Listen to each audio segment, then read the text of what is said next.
Welcome to the Deep Dive. We're here to really get into the core ideas from some pretty thought-provoking sources. And today, we're tackling a book with a title you definitely notice. Mark Manson's The Subtle Art of Not Giving a Fick. Now, I bet, like me, your first reaction is something like, great, finally I can just not care about anything. Right, permission to just check out. Exactly. But that's where Manson kind of flips the script immediately. It's actually not about carelessness or, just giving zero fricks about everything. It's way more nuanced. It is. It's about being really selective, about choosing very carefully what deserves your energy, your attention, your fix, basically. Because, let's face it, those things are finite. Absolutely. You only have so much bandwidth. So our mission in this deep dive is to unpack Manson's whole counterintuitive approach. He really turns standard self-help on its head. It's less about toxic positivity and more about, embracing problems. Embracing the struggle, even the ordinary stuff. Yeah, finding meaning there. Okay, so let's jump in. Manson's first big principle is titled, Don't Try. He starts with Charles Bukowski, the writer. Famously troubled guy, booze, rejection, chaos. Right, a real messy life. But he found success eventually. Did. And on his gravestone, just 2 words, don't try. It feels paradoxical, right? Especially given how much we're told to strive, to hustle. It does. So what's Manson getting at? Is it just give up? Well, no, not laziness. Manson unpacks it as radical self-honesty. Bukowski wasn't trying to be someone else. He wasn't polishing his image. Okay. So he just was himself, warts and all. Exactly. He embraced his flaws, his whole messy reality, and wrote from that place. He wasn't pretending. Does that rub against the usual advice we hear, like always project perfection? Oh, totally. We're absolutely trained to put on a show, present this ideal version. And Manson connects that directly to his first point. Life isn't about dodging struggle. It can't be. It's about picking which struggles are worthwhile for you. Choosing your battles, basically. Yeah. And he argues that this constant pressure for positivity, this good vibes only thing, it often just makes us feel worse. How so? Because it highlights everything we think we lack. Yeah. It sets this impossible standard of constant happiness or success, which just leads to dissatisfaction. Right. It creates a gap between reality and expectation. Okay, so if life is about choosing struggles, what about, the big one? Happiness. We all want it. Universally desired, yeah. But Manson hits us with another curveball. Happiness is a problem. He claims that chasing happiness often backfires, makes us miserable.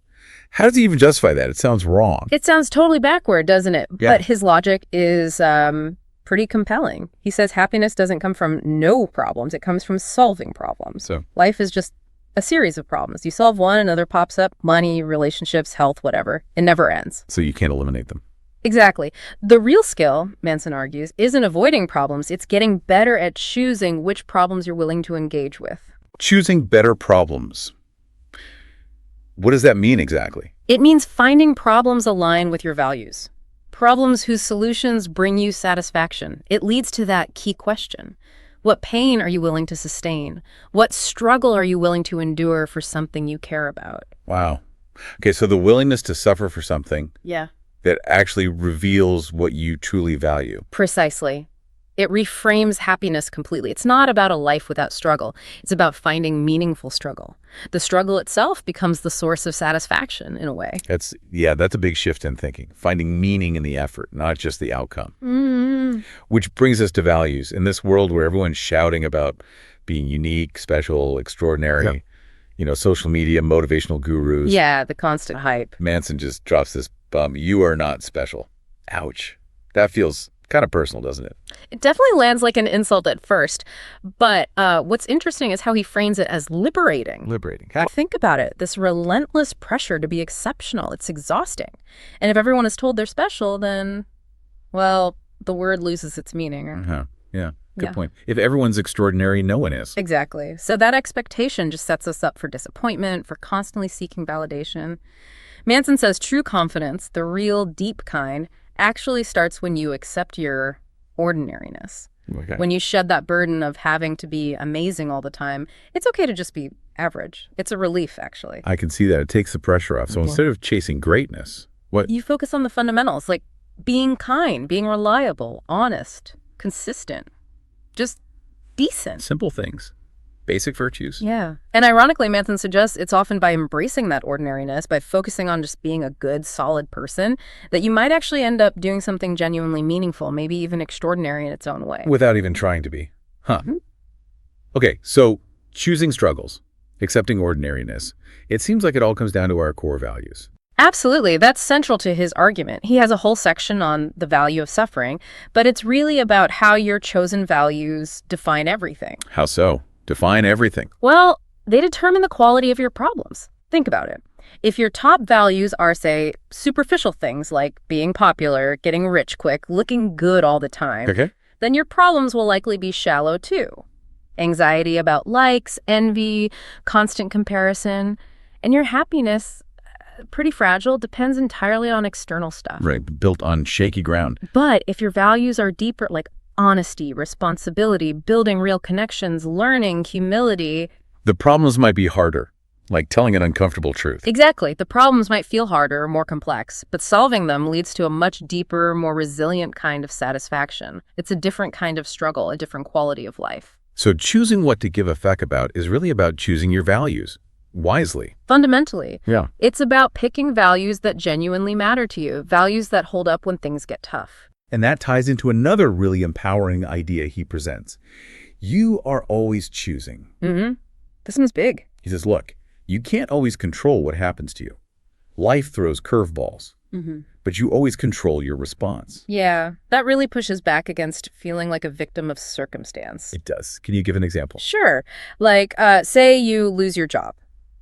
That event might not be your fault at all. Market crashes, company downsizes, whatever. Okay, not your fault. But you choose how to respond.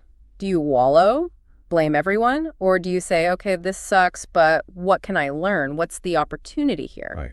Or if someone treats you badly. Exactly. Their action isn't your fault, but you choose. Let it crush you. Let it define you. Or decide how you'll deal with it. Maybe stand up for yourself, learn from it, move on. Taking responsibility for your reaction. That's the key. Manson says that's the bedrock of freedom.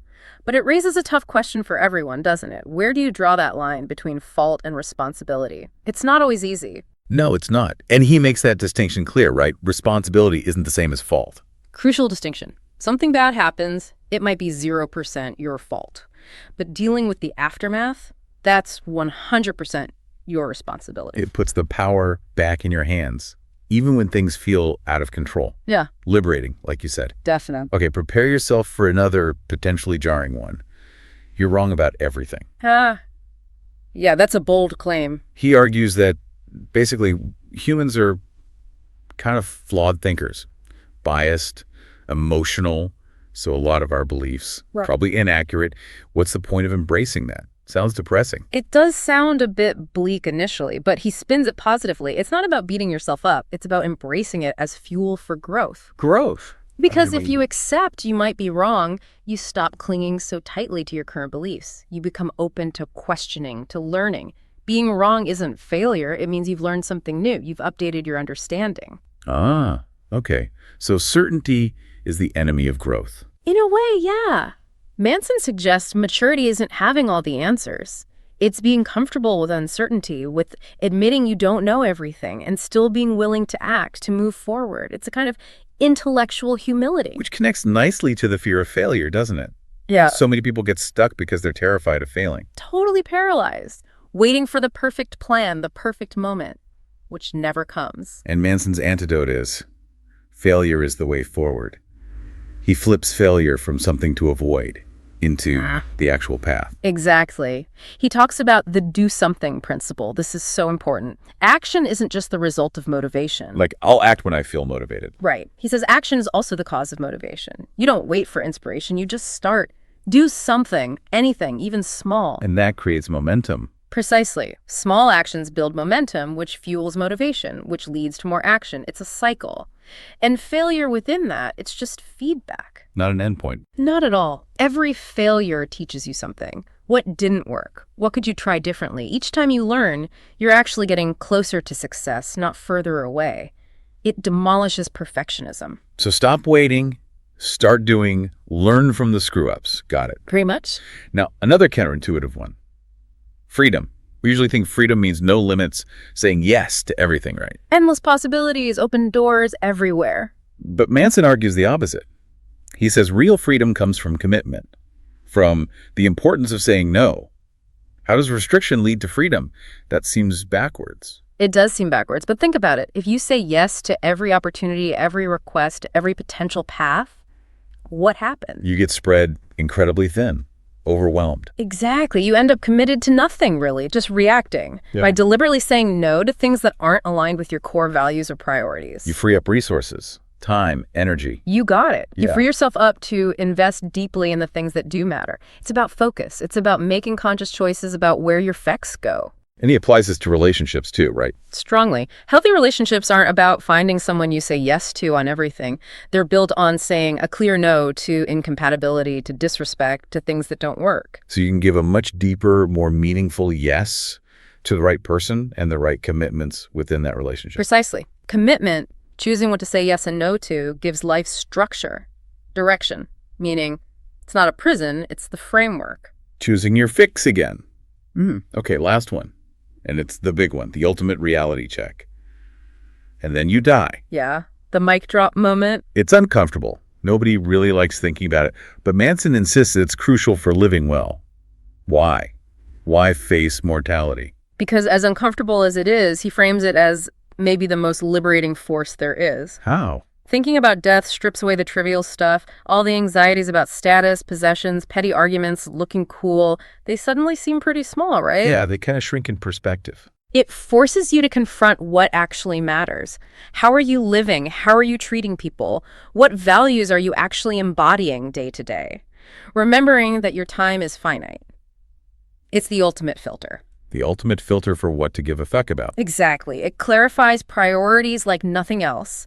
It makes you want every choice, every feck given to really count. So if we just pull the threads together from this deep dive into Manson's subtle art, a few key things really stand out. First, stop trying to avoid problems. Choose better ones. Happiness comes from the process of solving meaningful problems. Right, not from a problem-free life. Second, let go of the need to be special. Embrace your ordinariness. It's actually where real confidence comes from. The pressure relief valve. Third, your values dictate your life's quality. Choose them consciously and wisely. Because they shape your problems. Fourth, you are always choosing your response. Take responsibility for that, even when things aren't your fault. That's freedom. Own your reaction. Fifth, embrace being wrong. See uncertainty not as a threat, but as an opportunity for growth. Humility helps. Learning requires being wrong first. Sixth, failure isn't the end, it's feedback. It's the path forward. So just do something. Take action. Action creates motivation. Seventh, true freedom comes from commitment, which requires saying no to distractions so you can give a deeper yes to what matters. Focus brings meaning. And finally, remember death.